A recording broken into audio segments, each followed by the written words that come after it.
আমার প্রথম প্রেমিক বলেছিল আমায় একদিন না দেখলে সে অন্ধ হয়ে যাবে।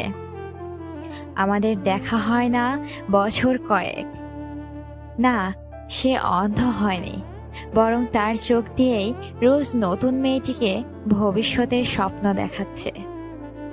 দ্বিতীয়বার যে আমার জীবনে এসেছিল সে বলেছিল আমায় ছাড়া বাঁচবে না। কোনো রকম লাইফ সাপোর্ট ছাড়াই 5 বছরের বৈবাহিক জীবনে সে দিব্যি বেঁচে আছে। যার হাত ধরে সংসারে পদার্পণ করলাম সে বলেছিল আমি তার অর্ধাঙ্গিনী।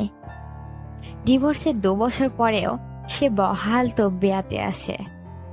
সংসারের কাজকর্ম ও লেখাপড়ায় ভালো হওয়ার জন্য বাবা বলেছিল তুই আমার ঘরের লক্ষ্মী। আজ তার কাছেই আমি সংসারের বাড়তি একটা বোঝা।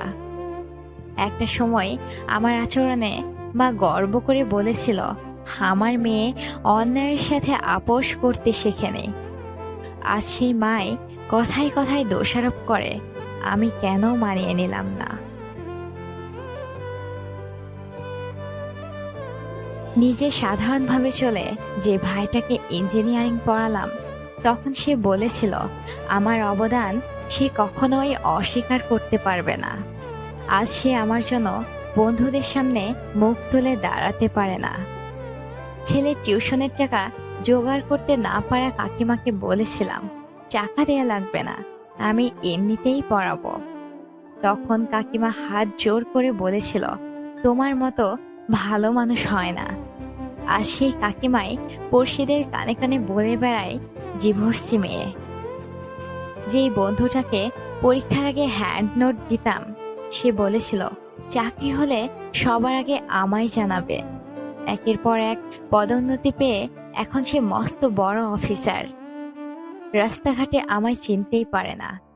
আমার যে বান্ধবী বলেছিল আমি না উপস্থিত থাকলে বিয়ের পিঁড়িতে বসবে না, তার দ্বিতীয় সন্তান হবার খবরটাও শুনতে হয়েছে অন্যের মুখে। আমিও একটা সময় অল্পতেই ভেঙে পড়তাম, একের পর এক অবলম্বন আঁকড়ে বাঁচতে চাইতাম। আজ আমায় ভাঙে কার সাধ্য।